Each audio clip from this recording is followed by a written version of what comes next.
Viewers, मैं हूं ज़ैनब और मेरे चैनल का नाम है सबीले ज़ैनब।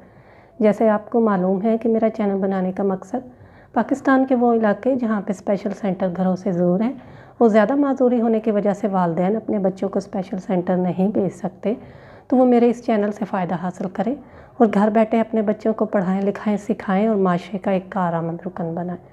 सो व्यूवर्स, पिछले वीडियो में हम लोगों ने डिस्कस किया था एमआर बच्चों की क्लासिफिकेशन को।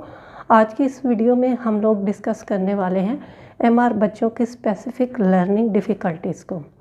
सो व्यूवर्स, इन बच्चों को सिखाने के दौरान किस किस डिफ़िकल्टीज़ का सामना टीचर्स को भी और पेरेंट्स को करना पड़ता है, वो हम इस वीडियो में डिस्कस करने वाले हैं। मैंने राइट डाउन करके रखा हुआ है ताकि कोई भी पॉइंट हमारा मिस ना हो सके। सबसे पहली चीज़, बोलचाल और ज़ुबान का इज़हार ख़याल जो है उसकी सलाहियत इन बच्चों में बहुत नाक़िस होती है। सही तरीके से ये बच्चे बोल नहीं सकते, अपनी ज़बान का सही तरीके से इस्तेमाल नहीं कर सकते।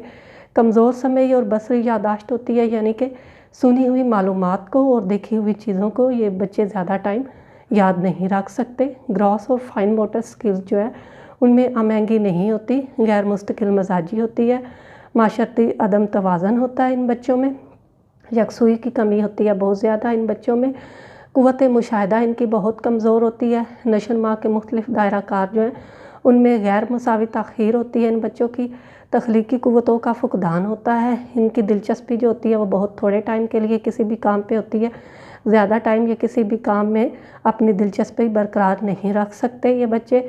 और इनमें सब्र तहम्मुल की बहुत कमी होती है। जज्बाती अदम तवाज़न होता है इन बच्चों में और हद दर्जा असर पजीरी होती है, बेअसर पजीरी होती है, क्योंकि बार बार आप इन बच्चों को एक बात कहेंगे तो ये बच्चे एक बात को सुनेंगे, समझेंगे और इस चीज़ का असर उन पे होगा, तब कहीं जाके वो आपकी बात को फॉलो करेंगे और कुछ सीखने के काबिल होंगे।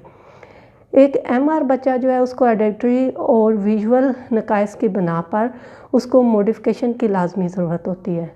बहुत सी तहकीकात से ये बात सामने आई है कि एक एमआर बच्चे को आप अगर एक्टिविटी बेस सिखाएं तो उनका सिलेबस अगर टीचर के पास है, वो किसी सेंटर में पढ़ रहा है, स्पेशल सेंटर में, या घर में वालिदैन उसको कुछ ट्रेन करने की कोशिश कर रहे हैं, तो आप मेक श्योर करें कि कोई फ़िज़िकल एक्टिविटी हो जिसके थ्रू आप इस बच्चे को कुछ सिखाएं, क्योंकि एक्टिविटी के थ्रू ये बच्चे बहुत जल्द किसी न किसी स्किल को सीख जाते हैं।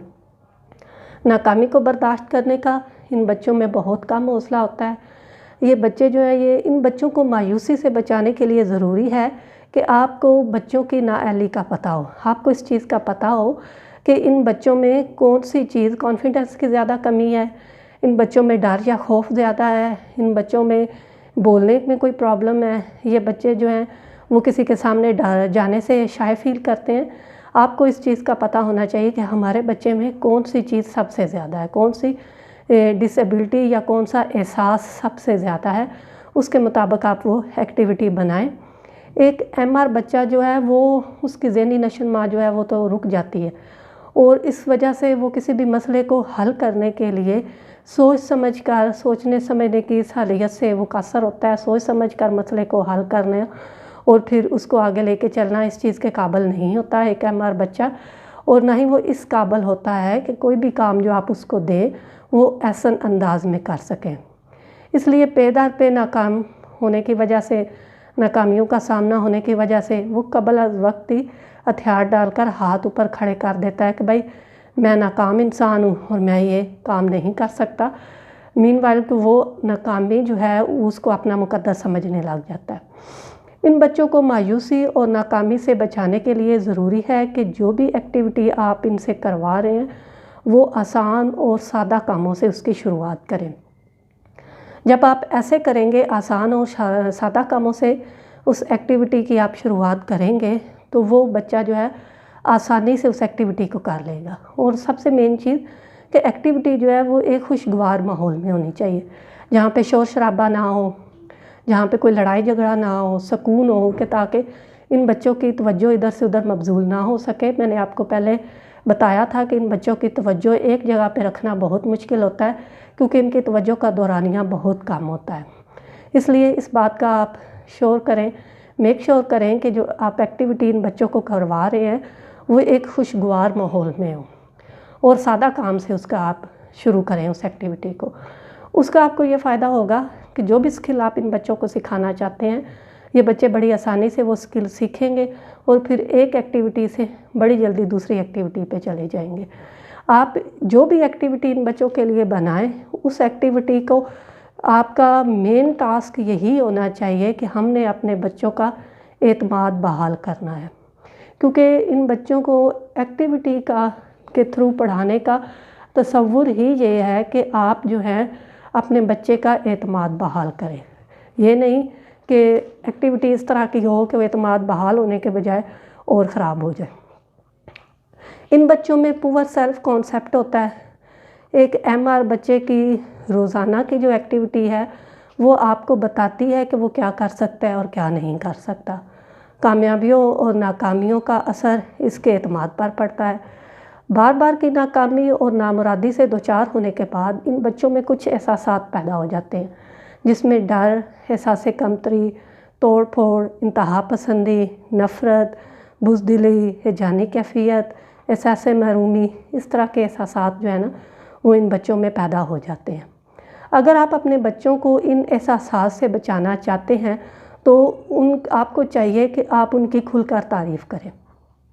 किसी भी गलत काम में, हाँ अमूमन तो हम लोग कहते हैं ना एक नॉर्मल बच्चे के लिए कि आपका बच्चा अगर गलत काम करता है तो उसकी आप तारीफ़ ना करें, लेकिन एक MR बच्चा अगर छोटा सा भी कोई अच्छा काम करता है तो आप उसकी खुलकर तारीफ़ करें।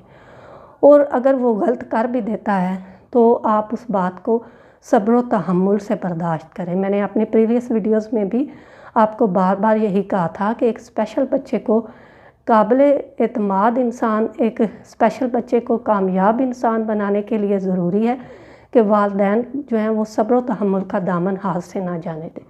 जितने सब्र और तहम्मुल के साथ आप अपने बच्चे को पढ़ाएंगे, लिखाएंगे, सिखाएंगे, उसकी गलतियों को इग्नोर करेंगे, उसकी गलतियों पे आप पॉजिटिव रिएक्शन देंगे, उतने ही ज़बरदस्त रिज़ल्ट रिटर्न में आपको मिलेंगे। तो सबसे मेन चीज़ ये है कि आपको सब्र व तहम्मुल का दामन जो है वो हाथ से नहीं छोड़ना चाहिए। सब्र के साथ अगर आप ये सब कुछ सारी एक्टिविटीज़ अपने बच्चे को करवाएंगे तो आप एक कामयाब वालिदैन हैं, अपने बच्चे को माशरे में कामयाब कर सकेंगे। अगर आपके बच्चे ने एक दिन आपने उसे एक्टिविटी करवाई है, जूता सीधा पहनने की, खुद से जूता पाँव में डालने की आपने उसे एक्टिविटी करवाई है, तो एक दिन अगर आपके बच्चे ने बड़े आराम से दाएं पाँव में दायां जूता, बाएं पाँव में बायां जूता पहन लिया है, तो आप उसकी इस तारीफ़ को बार बार करें। रोज़ाना इस बात को दोहराएं कि जिस तरह आपने कल बड़े आराम से, बड़ी कामयाबी के साथ, बड़े अच्छे तरीके से अपने दाएं पाँव में दायां जूता और बाएं पाँव में बायां जूता पहना था, आज भी आप वैसे ही पहने। बार बार आप उसके एक अच्छे किए हुए काम को दोहराएं, उसकी तारीफ़ बहुत ज़्यादा करें, तो आप देखिएगा कि आपका बच्चा जो है वो किसी का मोहताज नहीं रहेगा। छोटे मोटे काम वो खुद से करना शुरू कर देगा, एक MR बच्चा। सो व्यूअर, एक और चीज़ जो बहुत ज़रूरी है, जो भी आप एक्टिविटी अपने बच्चों के लिए बनाएं, एक MR बच्चे के लिए बनाएं, वो आप पूरी करवाएं उसको। ये मत करें कि आज उसने आधी एक्टिविटी की है तो उसको वहाँ पे छोड़ दिया और फिर कल दोबारा से उसको कहा। एक तो इन बच्चों की मेमोरी बहुत शॉर्ट होती है, यादाश्त बहुत कमज़ोर होती है। उसका नुकसान आपको ये होगा कि जो आपने कल उसको आधी एक्टिविटी करवाई होगी उससे, और वो मुकम्मल आपने नहीं करवाई, उससे अगले दिन जब आप उसको पूरी एक्टिविटी करवाने की कोशिश करेंगे, एक तो वो ये नहीं करेगा, उस पॉइंट पे आकर रुक जाएगा जहाँ पे आपने कल छोड़ी थी, और जो कल वहाँ पे आपने छोड़ी थी उसको भी वो याद नहीं रखेगा। इसलिए आप इस चीज़ पे फोकस रखें कि आप जो भी उसको करवा रही हैं वो मुकम्मल करवाएं, मुकम्मल एक्टिविटी करवाएं, ताकि बच्चे की ये हैबिट डेवलप हो जाए और बार बार वो एक्टिविटी मुकम्मल रिवाइज होने से वो बच्चा बहुत जल्द सीख जाएगा। क्योंकि एक्टिविटी जो है उसका तसव्वुर ही ये है कि आपने अपने बच्चे को बाएतमाद बनाना है। सो व्यूअर्स, अगर वीडियो अच्छी लगी हो तो लाइक कर दें। चैनल को अभी तक सब्सक्राइब नहीं किया तो सब्सक्राइब ज़रूर करें। कमेंट बॉक्स में ज़रूर बताइएगा कि आपके बच्चे के साथ कौन से प्रॉब्लम्स हैं, फिर उस टॉपिक पे डिस्कशन करेंगे। मिलते हैं नेक्स्ट वीडियो में एक नए टॉपिक के साथ। तब तक के लिए अल्लाह हाफिज़।